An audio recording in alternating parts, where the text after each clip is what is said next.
Hello, I'm Father Ben. I'm rector at St. Francis Episcopal Church in Macon, Georgia, and this is my weekly Wednesday message for the Friar's Messenger.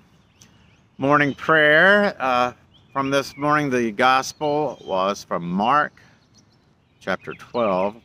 In it, Jesus is telling a parable of a landowner, obviously a wealthy landowner, who builds a vineyard, gets some tenants for it to run it, and then he leaves and comes back and wants his rent, I guess, is what you would call it. Um, and he sends a servant to go get it. And the tenants beat up the servant. And then he sends other servants, and they beat them up and kill some of them. So finally, he sends the son, his own son, and they kill the son in order to take over the property for good. So I know this is many times used as many different ways over the years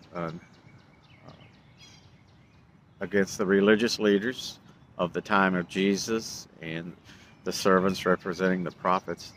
Bringing it on up into our own time, I also see that it could be the evil tenants could be religious leaders.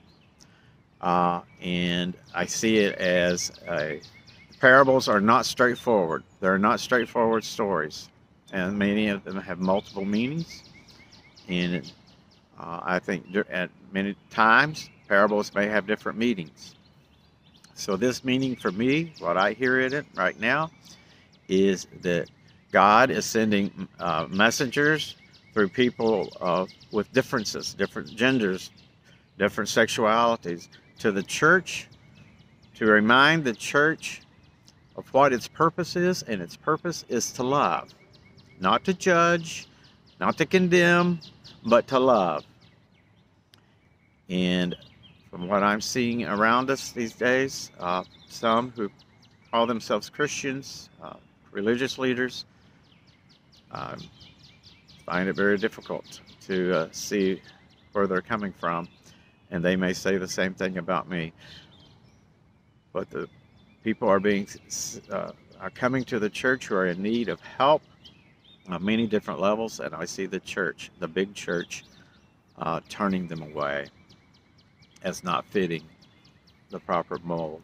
So I think that is one facet of this parable that we could take away today, reminding us that we are to love, and not to condemn, not to judge, but to love.